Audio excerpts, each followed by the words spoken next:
الحمدللہ رب العالمین والصلاة والسلام علی سید المرسلین وعلی آلہ وصحبہ اجمعین اما بعد۔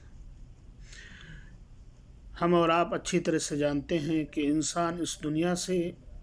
عالم برزخ کی طرف سفر کرنے والا ہے، اور اسی کے تحت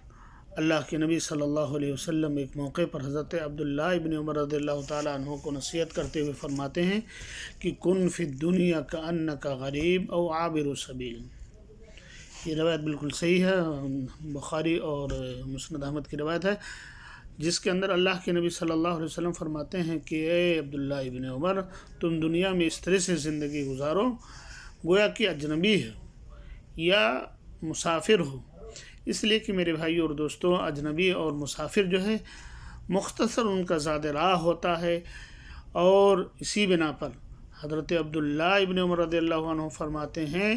کہ جب تم شام کر لو تو صبح کا انتظار نہ کرو، اور جب تم صبح کر لو تو شام کا انتظار نہ کرو۔ اسی طرح سے حضرت علی رضی اللہ تعالیٰ عنہ فرماتے ہیں کہ اے لوگو، دنیا تم سے پیٹھ پھیر کر کے جا رہی ہے، اور تم ایک دوسری دنیا کی طرف جو ہے آگے قدم بڑھا رہے ہو۔ اب دیکھنا ہے کہ تم کس دنیا کے لیے تیاری کر رہے ہو۔ جو تم سے چھوٹ رہی اس کے لیے تیاری کیے تھے، یا آنے والی جو دنیا آنے والی ہے، برزخ کا منظر ہوگا، میدان محشر ہوگا،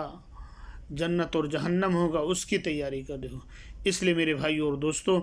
ہمیں آنے والی دنیا کے بارے میں سوچ و فکر کرنی چاہیے، اور اس کے لیے تیار رہنا چاہیے، اس لیے کہ انسان کو پتہ نہیں کب اس کی موت واقع ہو جائے اور یہ اس دنیا سے چلا جائے۔ اللہ رب العالمین سے دعا ہے کہ اللہ تعالی ہم سب کو آخرت کی فکر کرنے کی توفیق عطا فرمائے، آمین۔